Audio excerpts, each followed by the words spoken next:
안녕하세요. 사연에 빠지다의 DJ 민영입니다. 오늘 사연자는 인생에서 가장 중요한 갈림길에서 고민이 많다는데요. 과연 어떤 사연인지 들어보겠습니다. 오늘도 두 가지 사연 준비되어 있는데요. 끝까지 들어주실 거죠? 그럼 오늘의 사연 바로 시작해 볼게요. 구독과 좋아요도 꾹 눌러주세요. 안녕하세요. 저는 30대 여자입니다. 저는 아직 결혼을 안 한 미혼이에요. 사실 얼마 전까지만 해도 결혼 생각은 전혀 없었어요. 그런데 지금 만나는 남자친구를 만나고 나서는 생각이 바뀌었습니다. 사람이 참 착하고 다정다감해서 이 남자랑 일하면 결혼해서 평생 살 수도 있지 않을까라는 생각이 들더라고요. 사실 제가 성격이 좀 세요. 부모님 두 분 다 공부를 오래 하느라 결혼을 늦게 하셔서 저를 40이 넘어서 낳았거든요. 더군다나 외동딸이다 보니 어릴 때부터 공주처럼 자랐습니다. 태어나 지금까지 살면서 제 마음대로 안 되는 거 없이 살았어요. 그러다 보니 고집이 센 편이에요. 항상 하고 싶은 것도 많고 제가 하고 싶은 걸 누가 못하게 하면 그렇게 오기가 생깁니다. 그런 성격이다 보니 지금까지 순탄하게만 살지 않았어요. 부모님이야 자식이니 평생 저를 받아주시지만 다른 사람들은 그렇지 않으니까요. 제 성격이 남들보다 고집이 세고 배려심이 부족하다는 걸 저는 중고등학교에 가서야 알았어요. 학기 초에 친하게 지내던 애들이 2학기만 되면 꼭 멀어지게 되더라고요. 말을 걸어도 대충 대답하고 같이 떡볶이를 먹으러 가자고 해도 저만 빼고 자기들끼리 갔어요. 그런 일이 반복되다 보니 나중에는 제가 먼저 나한테 왜 그러냐고 왜 자꾸 거리를 두냐고 물어봤어요. 그러자 친구마다 하는 말이 비슷하더라고요. 유정이 너는 항상 네 마음대로만 하려고 하잖아. 네 뜻대로 안 해주면 무조건 안 하겠다고 그러고. 맞아.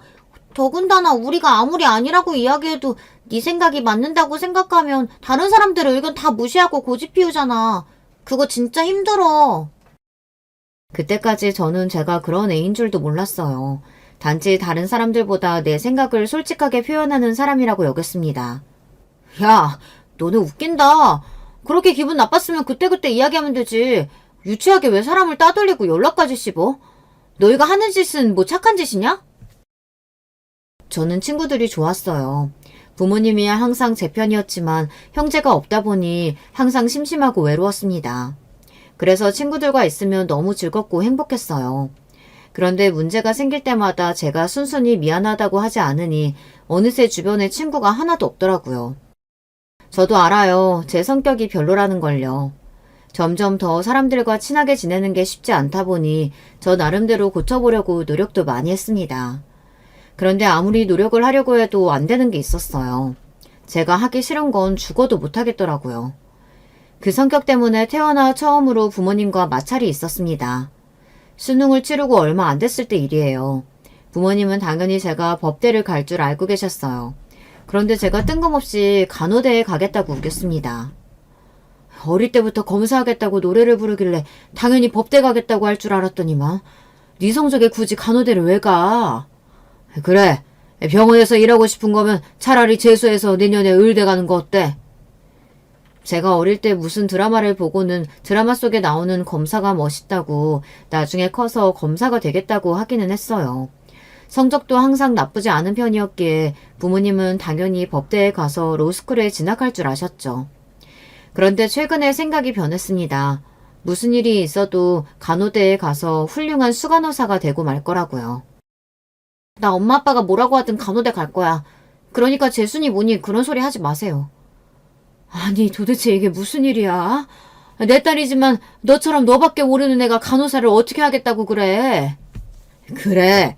간호사는 누구보다 배려심 넘치고 희생정신이 투철한 사람이어야 해. 너 정말 자신 있어? 당연히 자신 있지. 나처럼 머리 좋은 애는 뭘 해도 잘하는 거 몰라? 나 무조건 수간호사까지 해내고 말 거니까 걱정하지 마세요. 저를 이렇게 고집불통으로 만든 건 오냐오냐 귀하게만 키워주신 부모님 탓인데도 이런 순간에는 또 제 편을 안 들어주시더라고요. 두 분 다 굉장히 이성적으로 저에게 간호사는 안 어울려도 너무 안 어울린다고 하셨어요. 하지만 저는 생각을 바꿀 마음이 전혀 없었습니다. 이미 제 미래는 간호사로 제가 결정했으니까요. 제가 몇 년 전 급성 맹장으로 병원에 입원한 적이 있었어요. 당시에도 반 친구들과 사이가 멀어져서 학교에 거의 혼자 다닐 때였습니다. 그런데 아침부터 아랫배가 슬슬 아프기 시작하더니 점심 먹으러 학교 식당으로 가는 길에 도저히 견딜 수 없어 그대로 쓰러지고 말았어요. 당시에 저는 항상 혼자 다닐 때라 바로 도와주는 친구가 없어서 한참을 그대로 방치되어 있었어요. 그러다가 지나가던 선생님들이 저를 발견해서 그대로 병원으로 보내졌습니다. 그때 급하게 맹장 수술을 받고 통증이 너무 심해서 병원에 일주일이나 입원했었는데요. 그때 저를 많이 도와주신 분이 병원 수간호사 선생님이었어요. 부모님 두 분 다 워낙 바쁘셔서 병원에 같이 있어 주실 수가 없었는데요. 그런 제가 안쓰러웠는지 수간호사 선생님이 제 병실에 자주 들러주셨어요. 일이 바쁘실 텐데도 자주 들러서 말도 걸어주고 산책도 같이 도와주고 하셨어요. 제가 병원밥 맛없다고 자꾸 안 먹으니까 밖에서 제가 먹을 만한 간식들을 사다가 몰래 가져다 주기도 하셨어요. 이거 되게 유명한 빵집에서 사온 거니까 한 번에 먹지 말고 천천히 여러 번에 나눠서 먹어. 또 먹고 싶으면 선생님한테 이야기하고. 와, 대박! 저 이 빵 너무 먹고 싶었는데 감사해요, 선생님. 병원에 있을 때 잠깐 만난 간호사 선생님이었는데도 지금까지 그때의 기억이 생생해요. 어린 제가 보기에도 그 수간호사 선생님은 환자에게 진심이라는 게 그대로 느껴졌거든요. 그때 나눈 대화가 너무 따뜻하고 좋았습니다. 물론 그 선생님이 저에게만 잘해주신 건 아니었어요. 항상 보면 다른 환자들이나 간호사 선생님들에게도 너무나 다정하고 친절하게 대하시더라고요. 그 모습이 너무 멋있어 보였고 닮고 싶다는 생각이 들었어요. 그때까지 한 번도 느껴보지 못했던 존경심이라는 감정이 느껴졌습니다. 학창시절 내내 나의 부족한 성격 탓에 친구들과 멀어지고 힘든 시기를 겪어서 그런지 어린 마음에 더 심하게 감명받아 나도 저 사람처럼 되고 싶다는 마음이 점점 더 커졌습니다. 물론 사람이 한순간에 그렇게 변할 수야 없겠지만 간호사로서의 전문 지식을 가지고 환자들을 친절하게 대하다 보면 저도 그 수간호사 선생님처럼 되지 않을까 기대했습니다. 100%로는 아니더라도 그 선생님의 반만이라도 닮아갔으면 좋겠다는 마음으로요. 제 고집이 워낙 세다는 걸 부모님께서도 알기도 하셨고 제가 또 변덕이 심하다는 걸 아시기 때문에 또 언제 마음이 바뀔지 모른다고 부모님은 단순하게 생각하셨어요. 그런데 저는 생각보다 잘 해냈습니다. 간호대학을 다니는 내내 수석을 한 번도 놓치지 않았어요. 덕분에 졸업을 앞두고 우리나라에서 제일 알아주는 명문 대학병원에 단번에 합격했습니다.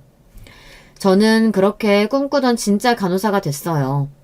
본격적으로 간호사로서 일을 시작하고 나니 학창시절 만났던 그 수간호사 선생님이 더 대단하다고 느껴졌습니다. 이렇게 일이 많고 힘든데 어떻게 그렇게 차분하고 다정한 성품으로 환자들을 대할 수 있는지 신기하기만 했어요. 저는 일은 참 잘하는 간호사가 되었지만 친절한 간호사는 되지 못했어요. 항상 제 가슴속에 품어둔 수간호사 선생님 같은 훌륭한 간호사가 되고 싶었지만 세상이 저를 그냥 그대로 두지 않았습니다. 병원엔 참 별의별 일이 많아요. 간호사에게 욕을 하는 환자도 있고 간호사를 본인 시녀로 아는 환자들도 수두룩합니다. 그러다 보니 자연스레 저는 더 독해지고 말이 없어졌어요. 간호사 생활 5년차가 넘었을 때 일이에요. 대학병원은 워낙 환자도 많고 긴급한 상황이 많다 보니 일의 규칙이라는 게 별로 없습니다. 내일, 내일 가리지 않고 급하면 누구라도 해야 하죠. 그러다 보니 연차가 쌓일수록 전공의들이 해야 하는 일까지 해야 할 때가 많아요. 의사나 전공의들은 본인들이 시간이 나야 병실에 올 수 있지만 간호사들은 항상 병실 앞에 있으니 환자들의 요구를 거절할 수가 없죠. 도대체 언제까지 기다리라는 거야? 어깨에 달린 주사 하나만 빼면 되는데 아무나 와서 해주면 되지. 언제까지 기다리래? 나 바빠. 빨리 빼. 환자분, 안에 피가 보이거나 염증이 생길 수도 있는 거라 전공의 선생님이 와서 해주셔야 돼요. 금방 오실 거니까 조금만 기다리세요. 기다리라고 한 지가 언제야? 일주일 입원하느라 좀이 쑤셔 죽겠어. 빨리 오라고 해. 그날도 환자분이 빨리 퇴원해야 한다고 바닥에 물건까지 던지며 하도 화를 내셔서 전공의가 와서 해야 하는 일을 제가 대신했어요. 간단한 일이지만 제 업무도 바쁜 와중에 왔다 갔다 신경을 써야 하니 슬슬 화가 올라와 있었어요. 이런 일이 하루 이틀도 아니니 저는 애써 참고 환자분의 요구대로 해드렸습니다. 제 경험상 전공의가 또 까먹고 안 오는구나 싶었거든요. 그런데 잠시 뒤 처음 보는 전공의가 간호사실로 급하게 달려오더니 자기 일인데 제가 대신하게 했다면서 미안하다고 하더라고요. 그 환자분이 물건까지 던지고 화내셨다면서요. 제가 빨리 오려고 했는데 교수님 호출이 와서 너무 죄송해요. 괜찮으세요? 괜찮아요. 선생님도 바쁘셔서 그런 건데 누구라도 할 수 있는 사람이 먼저 하면 되는 거죠 뭐. 전공의 선생님이 고개까지 연신 숙이면서 주머니에 있던 따뜻한 커피를 건네는데 그 모습이 제 눈에는 귀엽게 보였습니다. 이런 기분은 오랜만이었어요. 사실 병원 생활을 오래 하면 할수록 병원에서 만나는 사람들이 다 싫어지거든요. 의사든 간호사든 환자든 전부 다 싫어요. 아무래도 다들 아파서 온 사람들이고 조금만 실수를 해도 큰 사고로 이어질 수 있는 장소다 보니 다들 예민하고 까칠해요. 하루 종일 같이 일을 해도 웃으면서 인사하는 사람들도 거의 없고요. 그런데 아주 오랜만에 해맑고 다정한 사람을 보니 저도 모르게 힐링이 되더군요. 제가 다른 건 몰라도 사람 보는 눈은 있어요. 그 전공의를 제가 그 이후 1년 넘게 지켜봤는데 사람이 참 선하고 친절하더라고요. 그때 보았던 수간호사 선생님처럼 말이죠. 한번 관심을 주고 나니 그때부터 마음이 점점 커졌어요. 어느새 제가 그 전공의 선생님을 좋아하고 있더라고요. 저는 좋아하는 사람이 생기면 마음을 숨기지를 못합니다. 성격이 급해서 바로 다가가서 고백을 해야 직성이 풀려요. 물론 그것도 어릴 때 이야기고 저도 더는 어린 아이가 아니니 천천히 다가갔습니다. 더군다나 같은 병원 직원이니까요. 그런데 이 남자가 눈치가 참 없더라고요. 착하고 사람은 좋은데 제가 몇 번이나 같이 밥을 먹으며 추파를 던졌는데도 걸려들지를 않더라고요. 더군다나 워낙 다정다감한 성격이다 보니 잘해주기는 되게 잘해주더라고요. 사람이 포기 못하게 말이죠. 그러던 중 제가 병원에서 같이 일하던 간호사랑 문제가 좀 있었어요. 저보다 1년 선배 간호사였는데 일을 너무 못해요. 중요한 일을 까먹는 건 기본이었고 문제가 생겼을 때 다른 간호사들한테 미루는 게 습관인 사람이었죠. 저야 워낙 일을 잘하다 보니 그 선배한테 꼬투리를 잡힐 일이 없었는데 자꾸 본인이 실수할 때마다 다른 간호사들 핑계를 대며 팀 분위기를 망쳤어요. 안 그래도 일이 힘든데 같이 일하는 간호사끼리 사이가 불편하면 더 힘들어요. 위에서 힘들게 하니 어린 간호사들은 자꾸 그만두기도 했고요. 저희 팀에 자꾸 어린 간호사들이 그만두니 수간호사님께서 간호사들이 그만두는 이유에 대해 여러 번 물어보셨어요. 한두 번은 모르겠다고 둘러댔는데 같은 일이 반복되니 저도 짜증이 나서 더는 못 참겠더라고요. 결국은 수간호사님한테 사실대로 이야기했습니다. 1년 선배인 간호사가 힘들게 하는 게 있다고요. 그 이후 선배 간호사가 갑자기 다른 팀으로 가게 됐어요. 저는 잘 됐다 싶었는데 제가 수간호사님께 이야기하는 걸 선배가 알게 돼서 저에게 다짜고짜 따지더라고요. 너 평소에도 할 말 못할 말 구분 못해서 짜증나게 하더니만 네가 결국은 사고를 치는구나. 애들 그만두는 게 왜 나 때문이야. 네가 매일 애들한테 까다롭고 예민하게 구니까 애들이 힘들어서 나간 거 아니야. 선배 간호사는 또 저에게 책임을 전가하기 시작했어요. 저는 기가 막혀서 웃음도 안 나오더라고요. 저는 어이가 없어 한마디 하려고 자리에서 일어났습니다. 그런데 그때였어요. 생각지도 못한 사람이 나타나 제 편을 들었습니다. 제가 웬만하면 안 끼어들려고 했는데요. 박 선생님이 너무 모르시는 것 같아서 제가 한 말씀 드릴게요. 유정 선생님이야 다른 간호사분들 가르치느라 까다롭고 예민하게 군 거죠. 그만큼 중요한 일이니까요. 근데 박 선생님은 가르쳐주는 것도 없으면서 매일 본인 할 일 다른 간호사한테 넘겨서 부려먹고 본인 잘못한 것까지 다 덤탱이 씌우셨잖아요. 저도 옆에서 보면서 다른 간호사분들이 안쓰럽다고 생각했어요. 그 순간 간호사실에는 고요한 정적이 흘렀습니다. 평소 다정하고 친절하기로 유명한 남자 전공의가 저를 위해서 나서서 제 편을 들어주니 다들 놀랄만 했죠. 심지어 제 이름까지 붙여서 유정 선생님이라고 부르는데 저도 많이 놀랐어요. 평소 제가 그렇게 관심 있다는 티를 내도 영 반응이 없더니만 중요한 순간에 왕자님처럼 나타나 도와주니 저는 그 전공의 선생님이 더 좋아졌습니다. 이제 더는 물러설 곳이 없었어요. 저는 얼마 뒤 전공의 선생님에게 고백하고 사귀기 시작했습니다. 고백할 때까지만 해도 분명 차일 거라고 판단하고 한 고백이었는데 이 남자가 덥석 받아주더라고요. 심지어 본인도 오랫동안 저를 좋아했답니다. 제가 워낙 숫기가 없어서 표현을 못하는데 유정 선생님이 먼저 고백해 주시니까 너무 좋아요. 이 선생님은 정말 멋있는 것 같아요.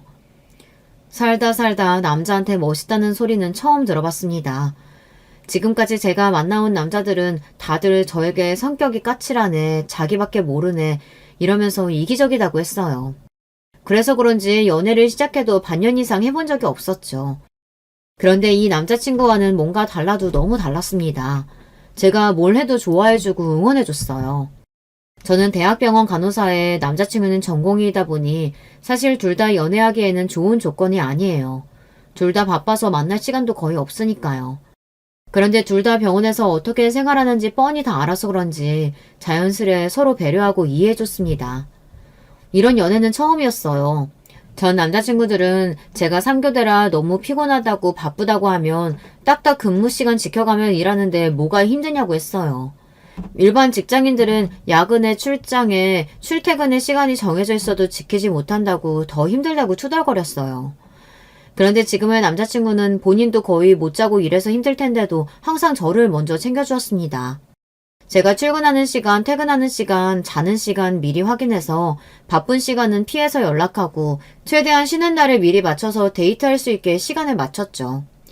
남자친구가 먼저 저를 생각해주고 항상 배려해주다 보니 저도 자연스레 성격이 유순해졌어요.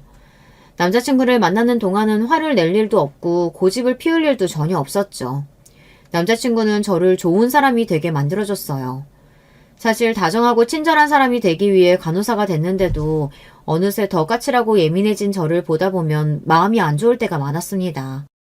환자들에게 치여서 힘들 때는 내가 왜 굳이 간호사가 돼서 이런 대접을 받고 고생을 하나 싶을 때도 많았습니다. 그래서 때려치우고 싶은 순간도 있었어요. 예전에 저라면 당연히 박차고 나갔을 거예요. 그런데 남자친구는 그럴 때마다 저에게 응원과 위로를 아끼지 않았습니다. 사실 나도 의사만 되면 모든 게 다 끝날 줄 알았는데 이렇게 힘들 줄 몰랐어. 그래서 매일 울면서 그만둬야 하나 고민했었는데 그때 자기를 만나게 된 거야. 또 할 일 까먹어서 교수님께 욕먹겠다 했던 순간 자기가 영웅처럼 나타나서 도와줬잖아. 거기다가 나한테 짜증낼 수도 있는 상황이었는데도 자기는 별일 아니라는 듯이 싫은 내색도 안 하고. 그때 내가 자기 보면서 저렇게 힘든데도 멋있게 일하는 사람이 있구나 싶어서 많이 배웠다니까. 남자친구의 말을 듣는데 저는 하마터면 눈물이 날 뻔했습니다. 누군가에게 제 모습이 멋있고 좋게 보였다는 게 이렇게 위로가 될 줄 몰랐어요. 지난 시간 동안 고생한 세월이 다 보상받는 느낌이었습니다. 예전에 제가 병원에서 만났던 수간호사님께 느꼈던 기분을 다른 사람이 저에게 느꼈다고 생각하니 너무 좋더라고요. 남자친구 덕분에 저는 기운을 차렸어요. 그리고 어느새 제가 누구보다 제가 하는 일에 대해 좋아하고 있다는 사실을 깨달았습니다. 제가 친절하고 다정한 간호사는 아니었지만 정확하고 꼼꼼한 간호사라는 건 장담해요. 그리고 간호사를 힘들게 하는 환자도 많지만 좋은 분들도 많이 만나기도 하고요. 간호사복을 입고 하루 종일 온몸의 긴장감을 꽉 조이고 일하는 것도 좋고 환자들이 많이 좋아져서 퇴원할 때마다 저에게 고맙다고 하는 말도 말로 설명할 수 없을 정도로 희열감이 들었습니다. 저는 남자친구를 만나는 동안 점점 더 좋은 방향으로 성장할 수 있었어요. 그리고 성격도 전보다 많이 온순해지는 것 같았어요. 남자친구는 참 변함이 없는 사람이었어요. 정경이 때야 사람이 착하고 순할 수 있습니다. 그런데 제가 병원에서 지켜본 바에 의하면 전문의가 되면 다들 달라졌어요. 그전까지는 모르는 게 많아서 어리바리했던 의사들도 전문의가 되고 나면 간호사들은 은근 무시하고 아는 척하는 게 있거든요. 그런데 남자친구는 그렇지 않았습니다. 병원에서도 친절하고 좋은 의사로 유명했어요. 그러다 보니 저는 남자친구를 볼 때마다 제가 어디 가서 이런 남자를 또 만날 수 있을까 매일 생각했습니다. 저는 자연스레 결혼 생각이 들었어요.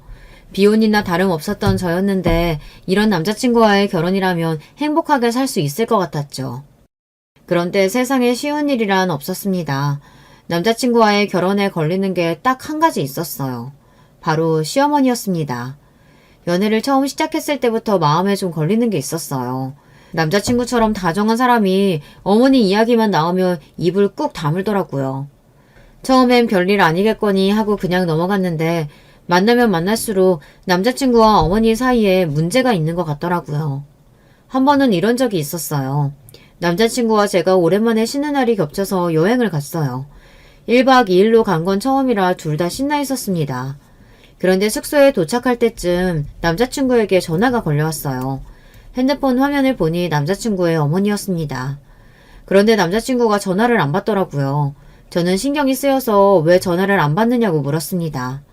그러자 남자친구가 하는 말이 놀라웠어요. 어머니는 나 여행 온 거 모르시거든. 그냥 일하는 줄 알아. 우리 집에서는 있을 수 없는 일이라 신기했습니다. 저희 부모님은 제가 친구랑 밥만 먹고 들어와도 누구랑 먹었냐, 뭘 먹었냐 꼬치꼬치 물으시는데 남자친구 어머님은 같이 사는 아들이 여행 간 것도 모른다는 게 신기했죠. 이런 이야기하기 창피한데 내가 여자친구랑 여행 온 거 알면 우리 어머니 난리치실 거야.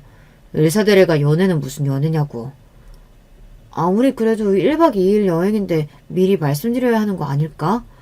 말해봐야 좋은 소리 못 들을 텐데 뭐하러 이야기하겠어. 우리 어머니는 내가 병원 쉬고 여행 갔다는 것보다 차라리 못 쉬고 밤새도록 일했다는 이야기를 더 좋아하실 거야. 남자친구의 이야기를 듣는 내내 저는 공감이 안 돼서 혼났어요. 30이 넘은 아들이 연애하는 게 도대체 뭐가 문제인가 싶기도 했고 매일 병원에서 일하느라 힘든 아들이 여행 좀 가는 게 어떤가 싶기도 했습니다. 저는 의아해서 남자친구에게 의사는 연애도 하면 안 되는 거냐고 물었습니다. 그러자 남자친구가 우물쭈물 하더니만 자신의 어머니에 관한 이야기를 하더군요. 남자친구 말이 어머니께서 굉장히 무섭고 엄하시대요. 나 학교 다니는 내내 새벽 2시에 자고 5시에 일어나서 공부했어. 안 그러면 어머니가 밥도 안 주고 주말에 몰래 친구들이랑 영화라도 보고 들어오면 핸드폰이 부서지기도 했었거든. 남자친구는 너무 담담하게 이야기하는데 사실 저는 놀랐습니다. 남자친구와 이야기를 하다 보니 남자친구가 그동안 어떻게 살았는지 조금 알겠더라고요. 남자친구는 의대에 가기 위해 하루 종일 공부하고 하루에 3시간밖에 자지 못했대요. 중고등학교 6년 내내 말이죠. 거기다가 주말에도 쉬지 못하고 친구도 만날 수가 없었답니다. 너무 답답해서 잠깐이라도 친구들이랑 놀고 오려고 하면 어머니께서 절대 안 된다고 하셨대요. 네가 다른 애들이랑 같아? 너는 특별해. 잘난 부모 덕에 좋은 머리 타고났으면 더 악착같이 열심히 할 생각을 해야지. 다른 평범한 애들처럼 놀 생각만 하면 되겠어? 평범하든 특별하든 사람이 좀 쉬어가면서 해야 공부도 잘 되죠. 매일 쳇바퀴처럼 똑같이 사는 거 이제 좀 지겨워요. 어머니 말이라면 1년 365일 매일 잘 됐다가 너무 힘들어서 한번 쉬고 싶다고 말을 해도 어머니는 들어주지 않으셨답니다. 사람 살리는 의사가 될 건데 그 정도도 못 참으면 안 된다고요. 당시에 남자친구가 귀에 딱지가 생기게 들은 말이 특별하다는 말이랍니다. 남자친구 부모님 2분 다 학벌이 좋으세요. 아버님은 명문대를 나와 여대에서 교수로 계시고 어머니는 약대를 나와 약사라고 하더라고요. 사실 우리 어머니는 약대가 아니라 의대를 가고 싶어 했는데 성적이 조금 부족해서 약대를 가셨거든. 그래서 그런지 내가 혹여나 의대에 떨어질까봐 나보다 더 전전긍긍하셨어. 어머니는 당신이 이루지 못한 꿈을 아들에게 이루게 하려고 학창시절 내내 지독하게 공부를 시키셨나 보더라고요. 그런 이야기를 들으니 저는 남자친구가 더 대단하게 느껴졌습니다. 쉽지 않은 환경에서 이렇게 바르고 훌륭하게 자랐다는 게 진심으로 대단했어요. 아마 저라면 진작에 버티지 못하고 집을 뛰쳐나왔을 거예요. 반면에 남자친구는 어머니의 바람대로 의대에 가고 지금까지 훌륭하게 전문의가 됐으니 여러모로 참 멋진 사람이었죠. 남자친구의 많은 면을 알게 될수록 저는 점점 더 남자친구가 좋아졌어요. 그때까지만 해도 남자친구의 어머니를 직접 상대해 본 건 아니다 보니 막연하게나마 엄하고 보수적인 분이시구나 이 정도로만 생각하고 있었습니다. 그런데 제가 잘못 생각한 거더군요. 남자친구의 어머님은 제가 생각한 것보다 훨씬 더 이상한 분이었어요. 제가 그렇게 생각하게 된 계기가 있습니다. 어느 날이었어요. 남자친구가 늦은 저녁에 갑자기 집 앞으로 찾아왔습니다. 그러더니 대뜸 주차장으로 내려와 달라고 하더라고요. 그러고는 한다는 말이 결혼하자고 했어요. 이런 말 갑작스럽겠지만 나랑 결혼해 줄래? 제가 좋아하는 후리지아 한 다발을 품에 가득 안고 온 남자친구는 떨리는 손으로 제게 꽃을 건넸습니다.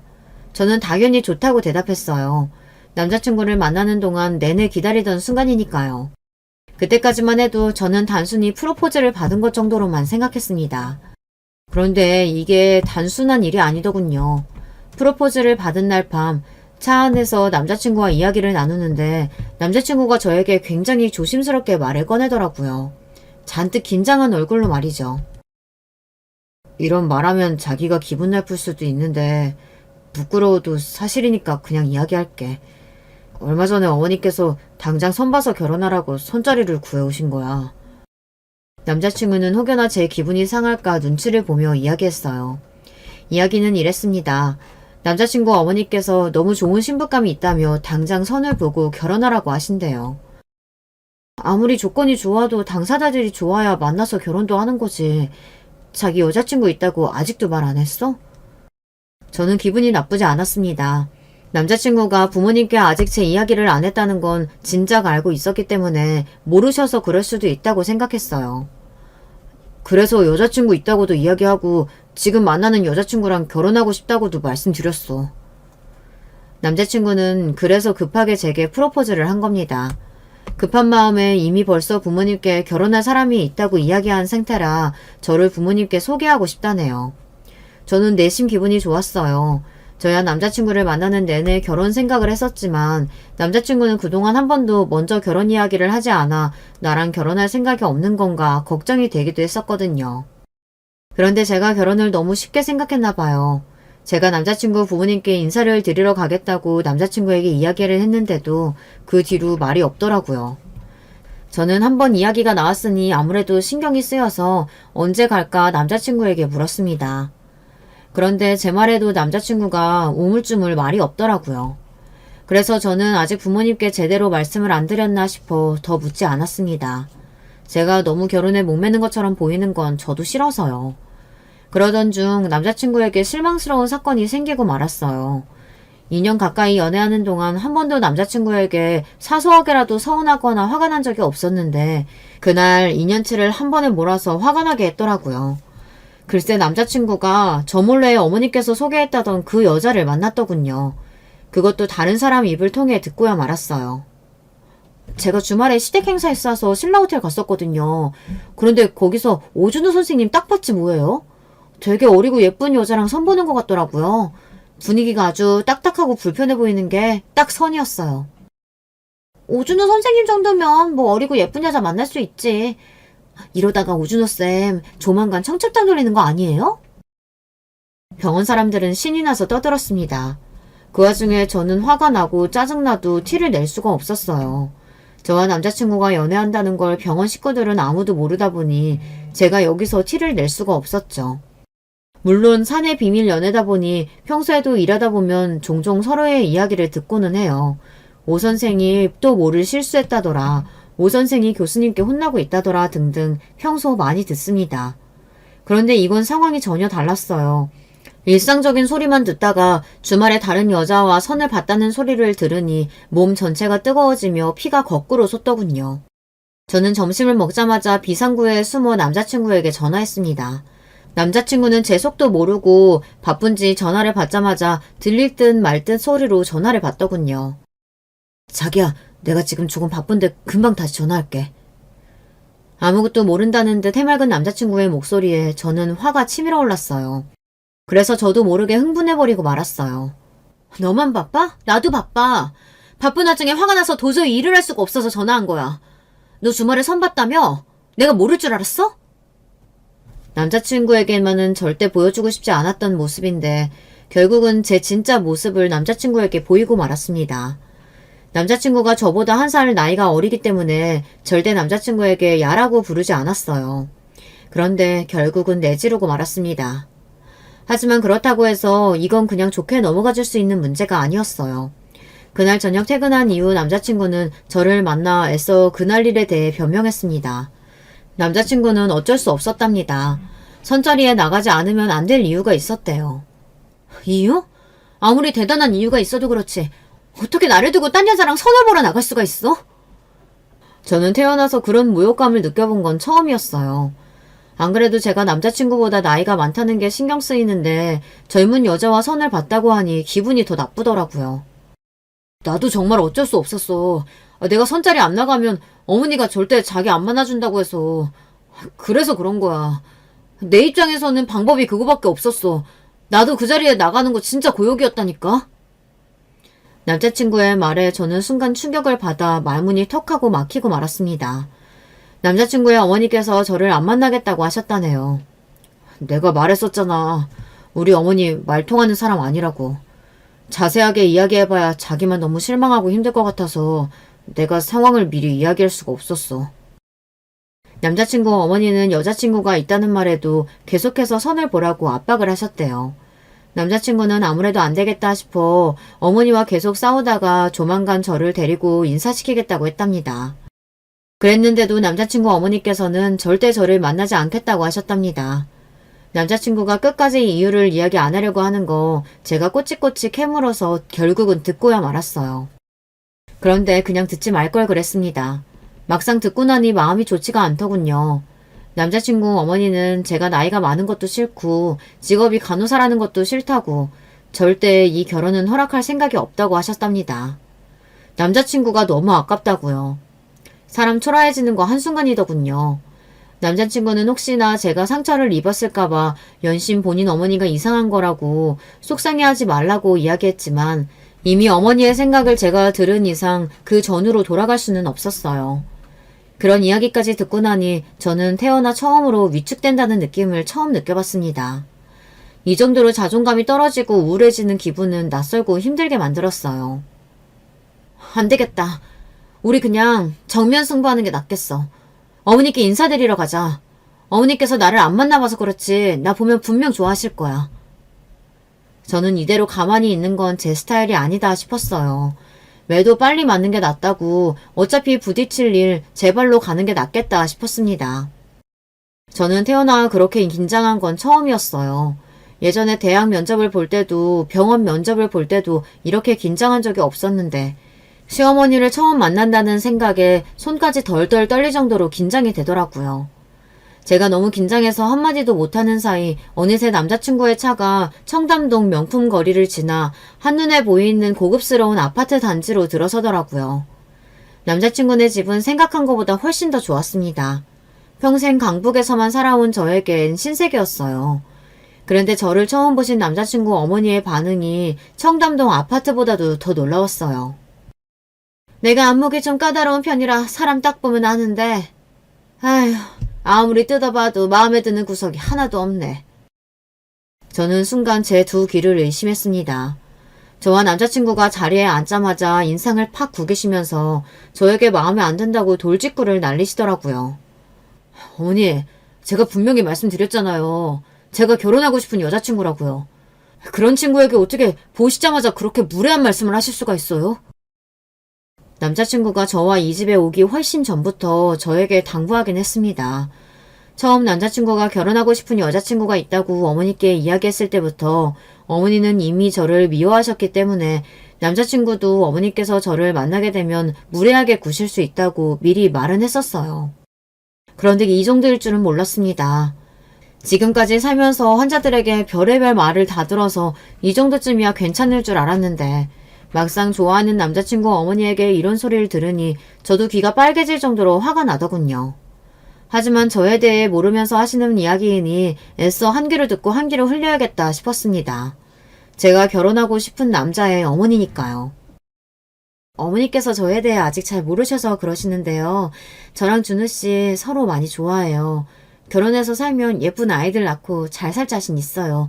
그러니까 조금만 더 지켜봐달라. 예쁘게 연애하는 모습 어머님도 보시다 보면 자연스레 저를 좋아하게 되실 거라 이런 이야기를 하려던 참이었습니다. 그런데 남자친구의 어머님은 그새를 참지 못하고 제 말을 자르시더군요. 그러더니 한층 격앙된 목소리로 저에게 화를 냈어요. 그러더니 하시는 행동이 기가 막혔습니다. 생긴 건 안 그렇게 생겨서는 네가 아주 여우가 따로 없구나. 아주 오늘 우리 집에 작정하고 왔네 왔어.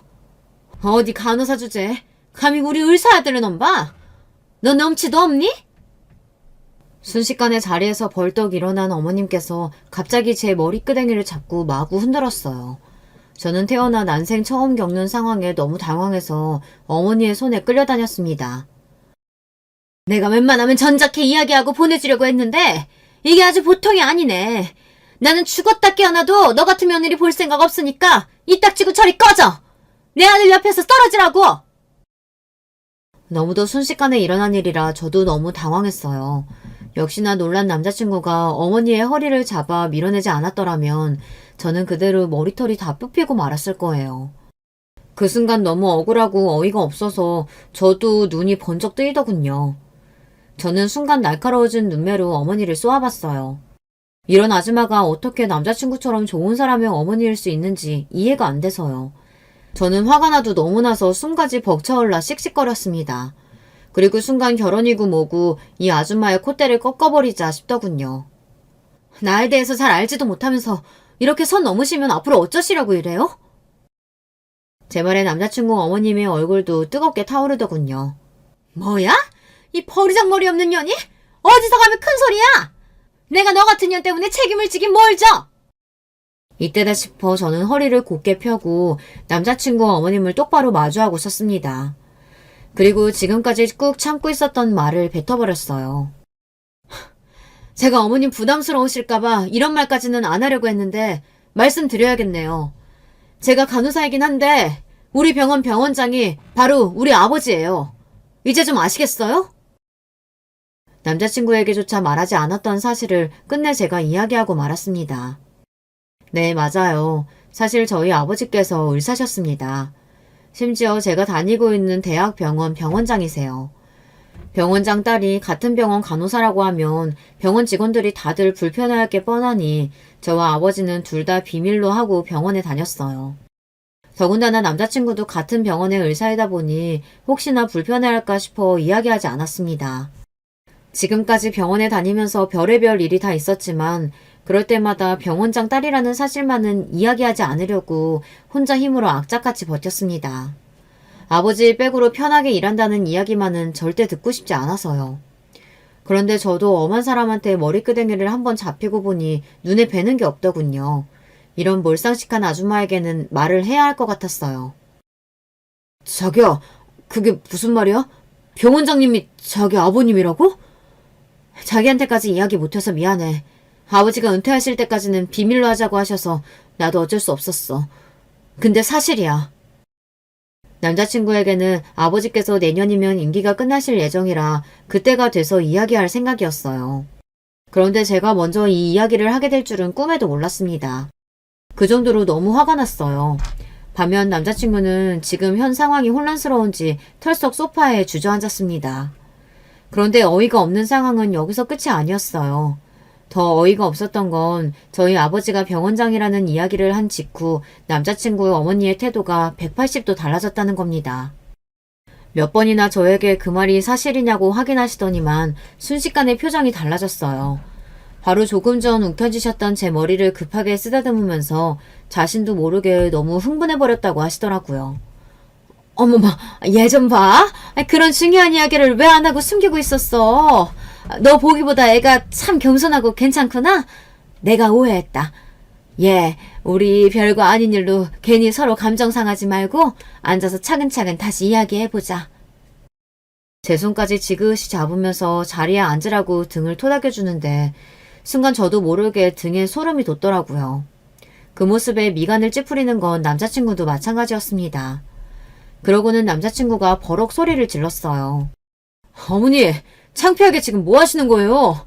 조금 전까지 유정이 간호사라고 무시하고 머리까지 잡으시더니만 아버님이 병원장이라는 소리 듣자마자 태도가 바뀌시는 거예요? 어머 아들, 내가 언제 네 여자친구를 무시했다고 그래? 간호사 너무 좋지. 의사 남편이랑 간호사 아내 나중에 개업하면 같이 일도 하고 얼마나 좋아? 그치 유정아? 아참, 아버님은? 은퇴하시면 어떻게 하실 생각이시니? 따로 병원 개업하실 생각은 없고? 이런 말 제 입으로 하고 싶지 않지만 정말 살다 이런 분은 처음 봤습니다. 병원에서 일하면서 별의별 사람들을 다 만나봤다고 생각했는데 제가 만나본 사람들은 양호한 거였어요. 명색이 명문대 약대를 나와 약국까지 운영하신다는 분이 어쩜 저렇게 뻔뻔할 수가 있는지 모르겠습니다. 조금 전 저에게 하신 행동은 까마득하게 잊으신 건지 아무렇지 않은 얼굴로 저희 아버지의 안부까지 물으시고 병원장 자리에서 은퇴하시면 어떻게 하실지까지 물으시더라고요. 저는 진심으로 너무 당황해서 말문이 막히고 말았습니다. 내가 첫 만남에 왜 이런 질문까지 하냐면 사실 내가 지금 운영하는 약국 건물이 원래는 전체가 다 병원 건물이거든. 근데 이번에 건물주가 병원을 팔아버린다고 해서 나도 나가야 하나 고민하고 있던 상황이야. 너희 결혼하면 사돈께서 우리 건물을 좀 사면 어떨까 싶은데. 그 건물에 우리 아들 병원도 좀 개업하고. 기가 찬다는 말이 바로 이런 경우를 두고 하는 말인가 봅니다. 저는 정말 조금 전 제 머리끄댕이를 잡았던 그 사람이 이 사람이 맞나 의문이 들 정도였어요. 바로 몇 분 전까지만 해도 저에게 적대감이란 적대감을 다 표현했던 사람이 어떻게 이렇게 한순간에 돌변해서 우리의 미래까지 마음대로 정할 수 있는 건지 믿을 수가 없었습니다. 어머, 이름이 유정이라고 했나? 너 지금 자세히 보니까 얼굴에서 빛이 난다, 얘. 아유, 역시 있는 집 애들은 이것저것 치장 안 해도 기티가 잘잘 흐르는구나. 태어나서 이런 사람은 처음 봤습니다. 제게 가까이 다가와 제 얼굴까지 어루만지더니 저더러 있는 집 자식에게 티가 난다네요. 그 표정이 얼마나 괴상하고 웃긴지 저도 모르게 웃음이 튀어나왔어요. 너무 어이가 없어서 배가 다 아프더라고요. 그때였어요. 저는 정신이 혼미할 정도로 혼란스러워 아무 말도 못하고 있는데 남자친구가 갑자기 자리에서 벌떡 일어났습니다. 그러더니 평소와는 전혀 다른 모습으로 어머니에게 소리를 지르며 화를 냈어요. 저 지금까지 어머니 아들로 살면서 많이 힘들어도 꾹 참으며 버텼어요. 제가 의대에 가고 의사가 되면 어머니도 변하실 거라고 기대하면서요. 그래서 오늘도 웬만하면 그냥 넘어가려고 했는데요. 도저히 안 되겠네요. 얘가 왜 또 이래? 아까 내가 실수 좀 한 거 가지고 그러는 거야? 진우야, 엄마도 늙었어. 늙으면 그럴 수 있지. 뭘 그런 거 가지고 젊은 애가 예민하게 굴어. 시어머니는 마치 아무 일도 없었다는 듯 천연덕스럽게 웃었습니다. 어머니는 도무지 부끄러움이라는 걸 모르세요? 이 상황에서 어떻게 유정이 아버지 이야기까지 꺼내면서 뭐 건물을 사내 마내 그런 얘기를 하실 수가 있어요. 저는 도저히 어머니 아들로서 이 자리에 있을 수가 없네요. 저 당분간 나가서 지낼 테니까 연락하지 마세요. 남자친구의 어머니는 그럴 수도 있지 뭘 그러냐고 끝까지 당신의 잘못을 모르셨어요. 오히려 남자친구에게 예민하다고 구박하셨습니다. 그러자 남자친구는 눈물까지 글썽거리며 소리를 지르며 울먹이더니 결국은 저를 데리고 집을 나와버렸습니다. 우리 어머니지만 정말 말이 안 통해. 자기 다친 데는 없어? 나도 어머니가 저렇게까지 나오실 줄은 몰랐어. 정말 미안해. 나 같아도 절대 나 같은 남자랑은 결혼하기 싫을 것 같아. 남자친구는 저를 집으로 데려다주는 길에 잔뜩 일그러진 얼굴로 시무룩해져서는 저에게 사과부터 했습니다. 저는 오히려 그런 남자친구가 걱정돼서 어디서 지내려고 그러냐고 물었어요. 남자친구는 당분간 병원 숙소에서 지낸다고 하더라고요. 집엔 죽어도 들어가기 싫다고요. 그날 밤 집에 돌아와 저는 한참을 뒤척이다 잠들지 못했어요. 너무 고민이 많아서요. 속이 답답해서 거실에 혼자 앉아 멍하니 생각을 하고 있는데 그런 저를 발견한 아버지께서 무슨 일이냐고 물으셨습니다. 남자친구네 집에 갔다 온다고 하더니만 왜 이렇게 시무룩해 있어? 그 집에서 무슨 일 있었어? 아버지의 자상한 음성에 저도 모르게 눈물이 쏟아지고 말았습니다. 갑자기 제가 울어버리니 아버지도 당황하셔서 급하게 제 곁으로 다가와 앉으셨어요. 저는 속이 너무 답답한 나머지 그날 있었던 일을 아버지에게 모두 다 이야기하고 말았습니다. 제 이야기에 아버지는 한숨을 크게 쉬셨어요. 오준우 선생 어머니가 네 머리끄댕이를 잡았다고? 아휴 세상에 어디 그런 몰상식한 옆에 내가 다 있어. 아버지는 이야기를 다 들으시고는 너무 속상해하셨어요. 제가 남자친구네 집에 가서 그런 말도 안 되는 대접을 받았으니 당연했죠. 뭘 고민해? 당연히 그런 말도 안 되는 집구석에는 시집가면 안 되지. 내가 병원장이라는 소리에 그렇게 손바닥 뒤집듯 사람이 달라지는 거면 안 봐도 뻔하다. 아무리 남자가 좋아도 시어머니 자리가 그 모양이면 안 하는 게 맞아. 나도 이 결혼은 반대니까 많은 시간 내에 정리해. 아버지도 내가 오준호 선생이랑 사귄다고 했을 때 사람 괜찮아 보인다고 잘 만나보라고 했었잖아. 그거야 사람만 봤을 때 이야기지. 아무리 사람이 괜찮으면 뭘 해. 집안이 똥통인데. 괜히 시간 끌지 말고 아버지 말 들어. 제 생각이 짧았어요. 저도 혼자서 감당하기엔 너무 힘들어서 아버지께 말씀드린 건데 아버지마저 저와 남자친구 사이를 반대하셨어요. 나이도 있는데 결혼할 상대가 아니면 하루빨리 정리하는 게 맞다고요. 저도 아버지 말씀이 맞는다고 생각은 해요. 하지만 남자친구의 어머님은 어머니고 남자친구는 남자친구잖아요. 그런 꼴을 당하고도 저는 남자친구에 대한 마음에는 변함이 없었습니다. 오히려 그 일로 자주 연락도 못하고 만나지 못하게 되자 더 쓸쓸하고 보고 싶었어요. 확실히 그 일이 있고 난 뒤 남자친구와도 어딘가 조금 어색해졌어요. 남자친구도 저에게 전처럼 대하기 어려운지 연락은 하고 있지만 그전처럼 데이트는 하지 못하고 있습니다. 어쩌면 좋을까요? 정말 이대로 남자친구와 헤어지는 게 맞는 걸까요? 하지만 아무리 생각해도 제 인생에서 다시금 또 지금의 남자친구처럼 좋은 사람은 만나지 못할 것 같아요. 이런 고민을 해야 한다는 게 너무도 가슴이 아픕니다. 저보다 경험이 많으신 인생 선배님들께서 제발 좀 도와주세요.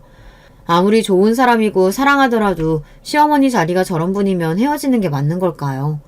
아니면 감수하고서라도 남자친구와의 결혼을 하는 게 맞는 걸까요?